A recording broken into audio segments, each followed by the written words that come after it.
I was working for the state in the prison system, and I decided to go back to school after I had my daughter. I want to become a teacher, an educator, and I was able to get my general education requirements out of the way and also get an associate's degree at the same time. Grew up on a dairy farm, a lot of work, but I really enjoyed it. Taught me a lot of valuable skills. Really learned about hard work at a young age. Because actually when I got a job at BRP, they kind of want you to have some kind of a degree if you're working in the maintenance field. So I started looking at courses offered here and set up an appointment and got in the applied engineering program. The potential is unlimited pretty much, but I plan to hopefully stay at BRP for a while, maybe get into maintenance and possibly maybe engineering one day. I started in the GED department and I got my GED, and Sarah Coffey introduced me to going to college, pushed me along to really go for my goals and to do things that I didn't think that I could do. So I started with my GED and now I'm in my 3rd semester of college. I'm going to be a social worker because I want to help people. I want people to know that even though bad things happen to them, they can press through and do more. I hear great things about all the staff and faculty at Mayland, and I've had family members attend here as well as friends, and I found their nursing program and read reviews of it, and I decided to come here. It seems that most of the people that I talk to with the nursing degree from Mayland have had exceptional success in the field of nursing. Right out of school, getting hired, all their supervisors and coworkers seem pleased with their knowledge coming into the field. So I like the idea of going at it fully prepared. I started wanting to be in the medical field when I was in high school and kind of got diverted by that, diverted from that due to the major that I wanted to pursue, where I signed an athletic scholarship, wasn't turned into a major when it was supposed to have been. It stayed a minor throughout my career at that particular college, and so I majored in another field, and I worked and have just found my way back because I realized that I wasn't happy, so I'm back in school after 15 years. Right now I'm the president of the SGA. I'm a student ambassador. I'm also a member of I'm a de facto member of the board of directors because I'm the president of the SGA. Up until this semester I've tutored for student services and for the SOAR program, and I'm participating in the theater club that we're trying to get started. You can do virtually anything that you want as far as getting things accomplished, and it's really just about kind of digging in and going for it. I feel like if I'm making an impact here, then that's going to have the ripple effect, and it's going to affect other people. And that's the biggest thing in my life, is I want to make a positive impact on other people, which is why I'm going into education.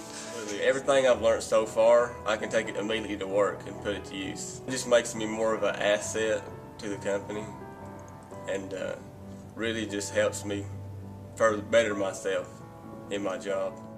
I mean, there's a lot of people here that are ready to help you go where you need to be, and I've never felt like one time that I was a failure here. They've pushed me to believe that I can do more, and I am doing more. I'm volunteering here in the work skills. That's helped me to prepare for my future.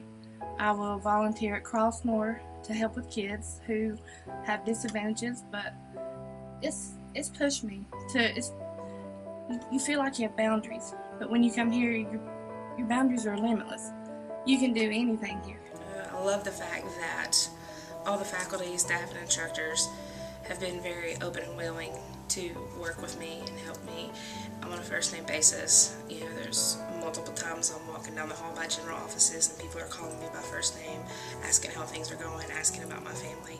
And to me, it just provides that homey feeling and that comfort level, and it makes it easier to approach the instructors, speak with them if you're having issues. If you don't understand something, you know they're going to sit down with you and explain it to you on a level you can understand it on, and it just makes everybody so approachable and so easy to talk to. It really helps a lot when all the instructors that I have been there, done that, and I can go to them and be like, you know, this is what's going on in clinical, this is why I'm stressing, this is happening, this is what I'm feeling, and chances are they've been there, they felt it, and they can relate to it, and so they can help me work through it on whatever level that needs to be. Say thank you so much, because a lot of what we do we wouldn't be able to do without that extra help. And you know, if the Pell Grants are great, don't get me wrong, but they don't pay for everything, and having that extra supplement is just, I mean, it's priceless. Even that's, you know, even a small amount of money goes a long way whenever it comes to college education. This is an incredible institution. I've been to other colleges, I've visited other colleges, and the atmosphere here is one very accepting. You know, you have people from all different walks of life, even for a small place. You know, that's a big deal. And the instructors are fantastic. I have sat in classrooms where it seemed like I was just a number, and that is not the case here. And you know, to be a part of that, and to, you know, be a donor and to help students or to help the school, that would be a great thing. You're investing in your future, and the people that go to this school are the future for this community. It really just takes a lot of financial burden off of young students, helps them really get a head start in life. You know, most of them just out of high school trying to get started in life, and it's a really great blessing just to have scholarships available. This really makes it a lot easier for students like us. I hope that one day that I may be able to offer a scholarship myself. If there's one thing I can tell anybody, just always chase your dreams. It means that I can go to school without having to worry about what I'm going to do next, or how I'm going to pay for my books, or how I'm going to pay for my gas or anything to get here. It's the only way I'm able to go to school. Thank you. I mean, we need it. It's something that we can't make it through here without it. You have to have that in order to help you proceed to the next goal. And without having to pay for it right now, I can build up to pay for my future.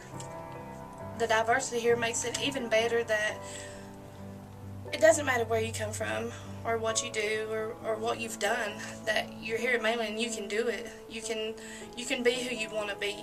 Me personally, obviously I'm not the traditional student. I have a husband and now 2 children at home, and it has allowed me to focus strictly on my academics and strictly on my family without having to work outside of the home while I'm obtaining this goal, because I know in the long run this is really going to allow me to better my family, better myself, so it's good all around. And it would have been very difficult with the class load that the nursing degree requires, along with the clinicals, the hours, the study time, things like that. It's very hard to juggle with 2 small children and a family. Anyway, so you put a full-time or part-time or full-time job on top of that, and it would almost make it to where it would be unattainable. And so having the scholarships and alleviating that financial burden on my family has made this possible.